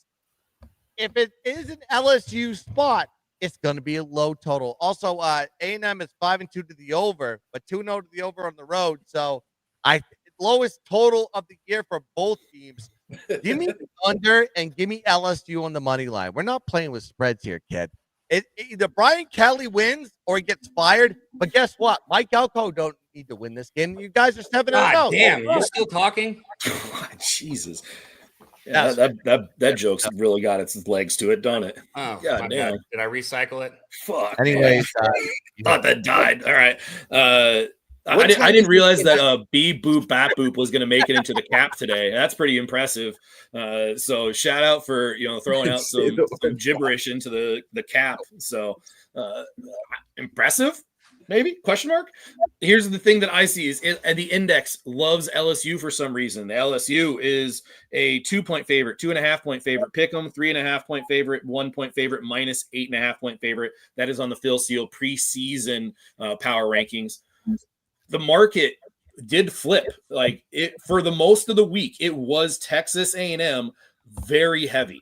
If I'll go through, because one of the things you can do on WT, which is Wager Talk, if you go on there, you can click the line and it'll show you the line history of what the percentages have been. And the line has been pretty consistently around 60 to 50% on Texas A&M, with the line holding the entire time. I mean, the market was not making an adjustment to that 2.5. And now you're starting to see the LSU money coming in because it is currently sitting at 60 and 67%. The line, though, last I checked, still not moving. It is not budging. So they are saying that this is an under a field goal game. And if you're a home team and you get the points, but if it's under a field goal, does it really have the same weight? I mean, I could only be on LSU here. But the fact that the percentages have flipped and you're still seeing the line hold does make me kind of think, maybe A&M, maybe that 50% was holding off on LSU tickets, saying we want to try to encourage more LSU money. More is going to come in too. So that's kind of what I'm seeing now, is because that percentage never got above 70, either cash or tickets. It never got above 70. And the line held. And now that it is finally LSU, it's still holding that. I mean, anybody in the chat, if you're hearing all this, you can give me a take on this and you can comment on it as well. But that seems to lead me to A&M. I'm off of this game. Wine time. This is going to be it's a fun. I already touched on it. It's going to be a fun game. I mean, I think more people are going to come in and take LSU today because you're seeing them at home. What time is this game at? Is this 4:30 our time, Moose? What are you talking about? 7:30. 4:30 your time. 7:30. Yes, 4:30. Yes. Yeah, Right. I won't move on this. I won't move on this game for a couple more hours just because I've got so much action tied up. But like I said, I would only be on A&M in this spot, and I just think they're the better team. And I think the market's telling us that they are the spot too. I think more money's going to come in. I'm seeing FanDuel move up to A&M move up to a minus 120 right now in the 2.5. So they might move up to a 3 here pretty soon. Maybe it gets to 3, I might play it. If it gets to 3, I might play it. He's singing neck so bad. Elko busted his defense's ass this week. All right, Cab, let's move on to the next. We got to get our guy Gorky on here too. Yep. Yeah. If you guys got, how about this? I'll recap my bets really quick, and then you guys can recap and then hit anything that you wanted to give out. And then we'll get our guy Gorky up here, man. Because like you said, it's already 10:30. Man, shout out to the chat. Still, let's see, between X and YouTube, 430 people with us, man. If you are on X, jump over to YouTube and hit the like button so we can do a giveaway. Wine Time wants to send somebody $25 if we get 150 likes. And I said I'll do it if we get to 250 or 270 live again. So jump in there. But I digress. All right, I got Kansas minus 2.5. I did lay a little juice on that, guys. I got minus 120. I was a little late on that, but it has moved now, so happy with the 2.5. I've got Ole Miss plus 6 at minus 110. That line also moved. I still like it. I've got Vandy minus 2.5 at minus 110. I've got Marcel Reed over 32.5 rushing yards, minus 105. And then I've got A&M minus 2.5, minus 110. Can't wait for that football game. Go ahead and get them. You guys recap, and I'll get back there, and we can get our guy going. Go Guns. All right, so got to give a gun belt play. You heard my money line plays, Mississippi State and LSU, but let's go to the gun belt. Let's go to Louisiana versus Troy in Veteran Memorial Stadium. Troy, Alabama is going to be a 7 p.m. kick. It's going to be a night game. But ULL is 2-5 on the year. Not a great team, but they're going to get the Troy team that is on fire right now. 4 straight wins off back-to-back road wins as well. 5-2 on the year. But you've got to look at ULL. They are very terrible in their road situations. Minus 19-point differential, minus 214 net yard average. They get gashed in the run game. They're giving up 5.7 yards per game to opponents. And also, you got to look at the pass game.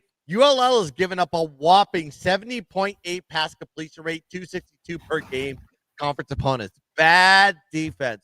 Troy, loves to pass the ball. They have a high percentage as far as pass completion rate, 67.5%, 280 in the passing game. They are going to thump this Louisiana Raging Cajun teams. And also, it's a revenge spot for Troy. Troy lost 51-30 as 8-point road dogs last year. Now you're seeing Troy as a 9.5-point home favorite.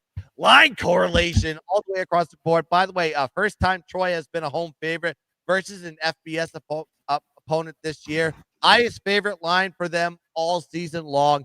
Troy is back. I wish Kamani Vidal was still on this goddamn team. Shout out to John Summerall. Shout out to what he's done to that program. Troy is back, baby. Troy, minus whatever points as the play. Take it over, Moose. I'll go last. All right.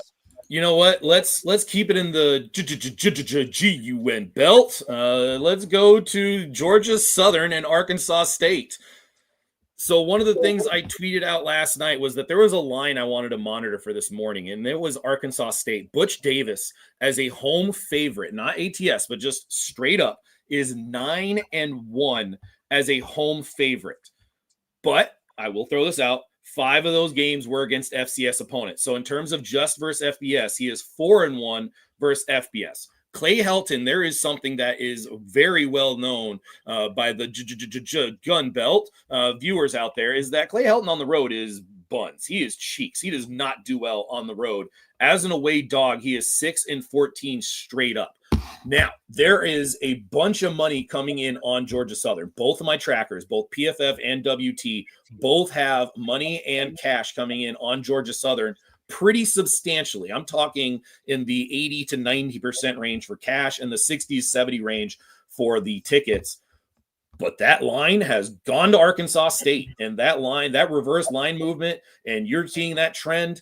I got to take this. My index says Arkansas State is a 3.5, 2-point, 1.5 pick, -1. So they're also saying that they like Arkansas State as a favorite. Not much, but enough of a lean. Give me Arkansas State on the money line. I am also very similar to all of that. I'm on North Carolina State. If you'd like me to go through the breakdown, I can, but I feel like maybe I should wait a little bit and give somebody else a chance to talk, maybe potentially. Go check out the dive if you want to go see that breakdown. The dive is gone. The dive has not been updated in a very long time. I had some self-reflection. So wine time, why don't you take it away? And if I get a chance, I'll come back to North Carolina State. We touched on all my games, guys. I want to do a giveaway, though, guys. I want everyone in the chat right now to spam UCLA right now. I'm going to pick a random person. I'm just going to look at the screen on my thing, and I'm going to pick someone to win $25. You guys heard my action already, but spam UCLA in the chat. We didn't talk about UCLA, guys. They're going against Indiana and Bloomington, Indiana here today. I'm taking the plus 27.5 that they're giving me right now. It's only going up, and I wanted to wait till the day to get as many points as I can in my back pocket. I'm going to go ahead and take the UCLA Bruins here, plus 27. I think I'm currently seeing right now. Just want to bring this up. Keep spamming UCLA, guys. Keep spamming that. Plus 28 at -115. We're moving on it. UCLA plus 28 at -115. I get it. Indiana likes to put their foot on the gas here. This UCLA team, I think, is going to have some life, though. Shout out to everyone. Spam those UCLA. I'm going to look at the chat here, and I'm going to randomize it, and I'm going to look. All right. Everyone put it in. I'm going to give everyone about 30 more seconds, guys. All right. Let's do it right now. I'm going to look at the screen. I'm going to say it is Donut Silks. Razor got me laughing out loud. Donut Silks. Donut Silks is the winner. Donut Silks, if you have a Twitter, let me know. Message me, I'll Venmo you, PayPal you, whatever. Razor saying oh, he's killing you, dude. He did that it's first. UCLA, and then you see Razor, Indiana. All right. Yeah, he's the only one doing that. Shout out to Donut Donut Silks. He's the winner, $25. We didn't get to 150 likes. We're almost there. 10 likes away, guys, but I wanted to give a giveaway to someone. That's my guy right there. He's always in the chat. So message me on Twitter, my guy. You're muted, Cab. I'll give you another chance, and here's how you get it. Listen, please, because 7 of you are going to be dumbasses, and you're going to put it in the comments right here. After the show is over, the comments at the end of the show on the YouTube where you can go back and see, tell me who wins the LSU A&M game and what the score is. If somebody gets it right, we'll start the show giving you 20. LSU 24. and Ole Miss 17. What? You mean A&M, but guns after the show. You can win 2 guns, but after the show, you got to leave your comment, okay? All right, there we go. Hey, waiting for our guy Gorky. I think he's up. Here he comes. He's rolling up, ready to go. Did you recap, Moose? Yeah? The only one I do not have is North Carolina State. I'll go through it very quickly. North Carolina State, and I did tweet this out. These are the things that I'm tweeting nowadays instead of kind of sending out picks. North Carolina State as an away favorite of a touchdown or more is 4-2 ATS and 3-3 since 20. Pitt as a home favorite of a touchdown or more is 8-10 and 2 ATS. And 15-5 straight up since 20. But 5 of the 8 ATS covers for Pitt were against FCS opponents. Against FBS level opponents, Pitt 3-9-1 ATS as a touchdown favorite. Give me North Carolina State +7. I'm not taking a 6.5. I'm not taking a 6. I'm only doing the 7. Let's go. Anyone else have any more action before we get out of here and give the stage to our guy, the Goracle? Yeah, throw in the Goracle. All right, guys. Well, without further ado, I like always introing this guy because I think this guy's got one of the best intros in the game. Daby Cab, if you're backstage, we got to run his intro as I intro him in as well. All right, guys. Without further ado, let's bring on our next guest. He's a guest we have on here quite often throughout the week on live streams. I'm betting with the bag right here on Saturdays, every Saturday here on Pub Sports Radio. Our guy, by way of Macedonia, now making his home in Toronto, Canada. Loves it out there. Let's bring on our guy, the Goracle.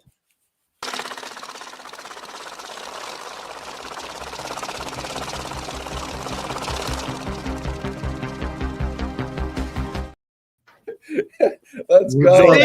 Limit. Nice. That's the best intro in the game right there. That is very good. That is very good. What's up, Bongs is good too, but that is also very good. Got a montage. Dude, does that not motivate? Yeah, that shit. That motivates. Yeah, man, let's go. Let's get money. I'm gonna start, guys, Daby Cab. with the one that I just sent my mom out the door with. Kansas and SMU money line +108. Okay. I just think that I have the advantage with both of those teams, especially with SMU and Kevin Jennings having been through what they got through last week. Wait, I didn't say that was my best play. Don't be marking it down quite yet. That's only the first one. Yeah, they're wine time. But, brother, I know we're going to be on opposite sides on the one that matters. The one that matters most. I just think I have the real advantage on both sides of the ball with those two teams, and they get it done early and often. Touchdown, touchdown, touchdown, touchdown. Avery Johnson is not him. And I think Kansas got it wrong, letting Will Howard go to Ohio State, win them a national championship, and Kansas is going to be left searching for a quarterback. And they will be for many more years to come. Will Howard could have been a legend at Kansas State. For my 3-game parlay this week, we're going to Alabama, Utah, Okay. and Alabama, Utah, and the Texas A&M Aggies money line. Wow. Okay. I just think that LSU's season is done. Brian Kelly is an absolute shit fuck. No. Well, there's too much fraudulency with this man, and I just think that with NIL and stuff, assholes like this son of a bitch are gonna struggle because kids are now above you as a coach. You need to accept that or die. Take that in for a minute. That sounds wild, doesn't it? Hold on, let me soak it in for a second, Goracle. Okay, go. But you know what I mean? Like, they see through your bullshit. And I don't think that LSU, Garrett Nussmeier probably never plays in the NFL. And so he's done after this.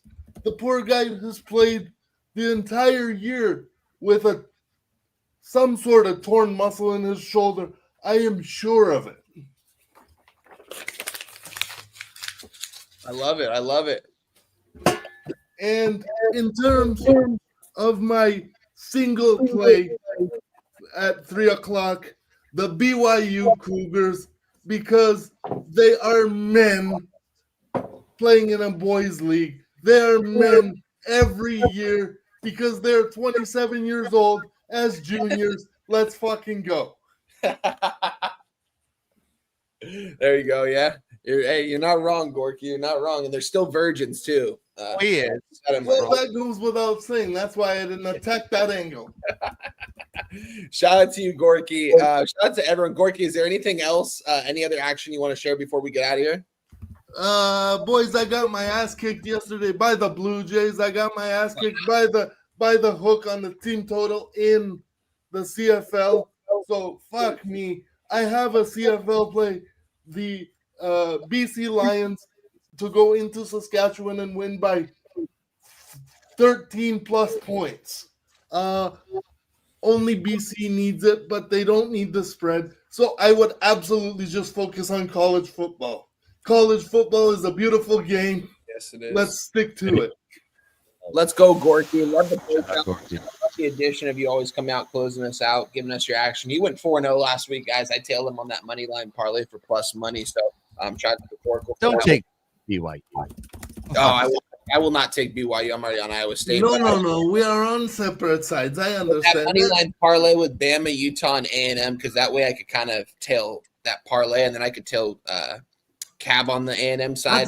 That's a Guns, we need to talk about this, a gun belt here. Give me a gun belt play to make today. All right, let's talk about Old Dominion. Let's talk. I need to have a conference with everybody about Old Dominion and how the fact that, yes, last 2 weeks been bad for Old Dominion. They've lost back-to-back road games. They're off a loss to Coastal Carolina. Maybe look into this game. They lost to JMU, then they lost the same game twice, but they're back home, which is what is the strength of this ODU team. Now, you've got to look at the vulnerabilities here with App State, especially last week. They gave up 246 on the ground, 6 yards per carry versus Coastal Carolina. I was like, this is a team that can give up the run. And also, ODU is a team that wants to pass the ball. They average 215 on the ground, 6 yards per carry. This is a team that can do it from the air and they can do it from the run as long as you get them at home. ODU is also 2-0-1 this season as a double-digit favorite. So when they're a double-digit favorite, we need to slam ODU, and they're coming off back-to-back losses, but the line keeps getting bigger for ODU. It's because they're one of the better teams in the Gun Belt. I just think this is a good bounce-back spot. Also, revenge factor in this one. ODU did lose to App State 28-20 last year. They were 3-point road favorites, but now they're a double-digit favorite here. Line shift. Working here. I think you can get it at -14 if you shop around. Anything above or less than 21, you're fine. ODU is going to slam here today. So we're going back to ODU all day long. I just placed the bet, so I'm with you, Guns. Go. Can I say something? Yeah. Guns needs to apply for commissioner of the Gun Belt. He already has. He already took it I over. Have to. I own it. I bought it. If you saw what I retweeted last week, Gorky, you'd know it's official. Okay. Trademark. We're done with it. They all love hunting too much up there. Let's go. It is the Gun Belt. Let's go. Daby Cab, you want to take us home in this one? You want me to get us out of here? All right, guys. Well, that was a great show. Shout out to everyone that's been tuning in with us every single Saturday, guys. We've really had some profitable shows. Hey, what week is this? 9? I think it's 9. It really flies by way too fast, man. It's kind of bittersweet, you know what I mean? Yeah, muted. You're muted. Gab, you're muted, bro. You're muted, dude. You're okay. good. You're so good. what do you want us to do about that? I'm going to take us you want home to right continue here, to Cap. talk and we can't hear you? Because that makes really good content. I know, dude. I can't believe how big your asshole gets when you stretch it out either. It's crazy. All right, shout out to you You guys. do it a lot, though. So. Hey, I'm going to take us home, guys. We got to get out of here because everyone's got to place their bets who hasn't in the chat. We got 9 minutes until kickoff here. I have a question. Where is the SMU game at? Anybody know? The road. I don't know. No. On TV, dog. I know it's on the road. I don't know. I would say Big Ten Network. CNN. Who cares? Yeah, okay. All right, get us out of here, Cab. Love you guys. Let's get paid. You hear me? Guys.